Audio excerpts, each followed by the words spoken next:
ক্রিকেটে নতুন ইতিহাস গড়তে যাচ্ছেন সাথীরা জাকির জেসি। ঐতিহাসিক দিন আসতে চলেছে বাংলাদেশের ক্রিকেটে। ইতিহাস গড়বেন এক মহিলা, তবে তিনি ক্রিকেটার নন, অন্য এক ভূমিকায় নজির গড়বেন তিনি।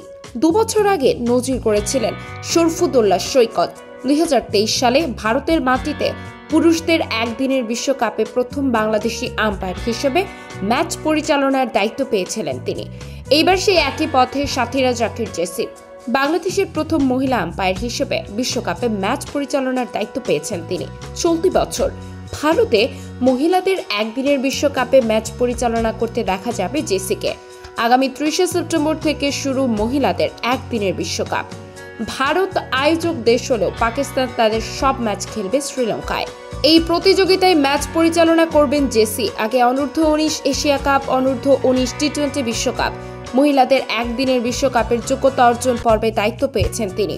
গত বছর মহিলাদের এশিয়া কাপের ফাইনালে ভারত শ্রীলঙ্কা ম্যাচ পরিচালনা করেছিলেন জেসি। ভারতের লিজেন্ডস লিগেও দায়িত্ব সামলেছেন তিনি। এবার সরাসরি বিশ্বকাপে দেখা যাবে তাকে। দায়িত্ব পেয়ে উচ্ছ্বসিত জেসি। এক সাক্ষাৎকারে তিনি বলেন, অনেকদিন ধরে অপেক্ষা করছিলাম, অবশেষে বিশ্বকাপে ম্যাচ পরিচালনার দায়িত্ব পেলাম। ভেবেছিলাম টি-20 বিশ্বকাপে সুযোগ পাবো, তখন পাইনি, কারণ উপরওয়ালা নিশ্চয়ই আমার জন্য আরো বড় কিছু ভেবে রেখেছিলেন। তাই একদিনের বিশ্বকাপে সুযোগ পেলাম। চলতি বছর বিশ্বকাপে সুযোগ পাবেন তা ভাবেননি জেসি। তিনি বলেন, আমি ভাবিনি একদিনের বিশ্বকাপে সুযোগ পাবো। গত কয়েকটা সিরিজে ভালো আম্পায়ারিং করেছি, সেই কারণেই হয়তো এই সুযোগটা পেয়েছি। আম্পায়ার হওয়ার আগে ক্রিকেটার ছিলেন জেসি। বাংলাদেশের হয়ে 2011 থেকে 13 সালের মধ্যে 2টো একদিনের ম্যাচ ও একটি টি-20 খেলেছেন তিনি।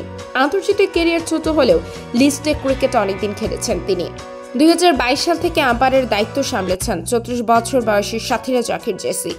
একদিনের বিশ্বকাপে বাংলাদেশের প্রথম ম্যাচ 2 অক্টোবর পাকিস্তানের বিরুদ্ধে কলম্বোয় খেলবে বাংলাদেশ। এরপর গ্রুপের বাকি সবগুলো ম্যাচ ভারতের মাটিতে খেলবে বাংলাদেশ দল।